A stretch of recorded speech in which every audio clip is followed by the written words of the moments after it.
The Green Car and Princess Flower. Once upon a time there was a beautiful princess. Her name was Flower. Even though she had spent her early years in the countryside, her father, the king of nature, had decided to send her to the city to learn the hard facts of life. And so it came that ever since, she had to live in a gray, cold castle in the gray, cold city.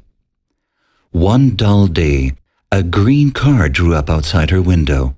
The princess was surprised and asked how could it be that it did not smell as bad as all the other cars. The car answered proudly that he had no exhaust pipe. He then showed her his electric motor. "As you can see, I'm full of new inventions," he told the princess, "and many are patented." Princess Flower was impressed, and after all, green was her favorite color. The car glanced at the princess, and Princess Flower glanced back, and suddenly, quietly, they fell in love. Together they drove out of the gray city. But high up in the sky, the angry windstorm had seen the two lovers depart. The windstorm hastened to the king's castle in the air. Whispering in the king's ear, he broke the news of his daughter's escape from the city in a green car. The king was not fond of electric cars at all. He thought they were dishonest, as they recharged on any type of energy, regardless of origin. He also remembered how only recently some wise men from the Vienna University of Technology had demonstrated that an electric car was likely to leave the same carbon footprint as its fuel-powered relation. Shaking with rage, the king ordered his servant, the windstorm, to stop the new lovers in their tracks.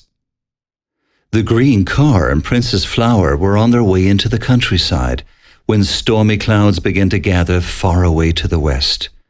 As the sky became dark, the car's electric engine began to lose power, and he slowed down. "I'm sorry," the green car said. "I'm afraid my battery is running low." The sky continued to blacken, and the windstorm howled around the pair. "Your father disapproves of your new friendship," the storm told the princess in his booming voice. "And also, your little friend on wheels isn't really green at all." With that, he tore and pulled at the little car so violently that his shiny green finish started to fade and disappear. The princess was furious, and she shouted, "It can't be the green car's fault if the power stations fail to produce clean energy."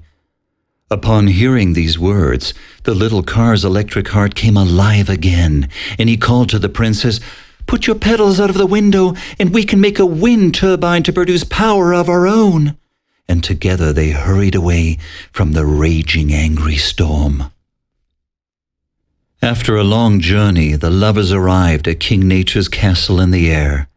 The princess knew that only those who were truly green would be permitted access to the castle.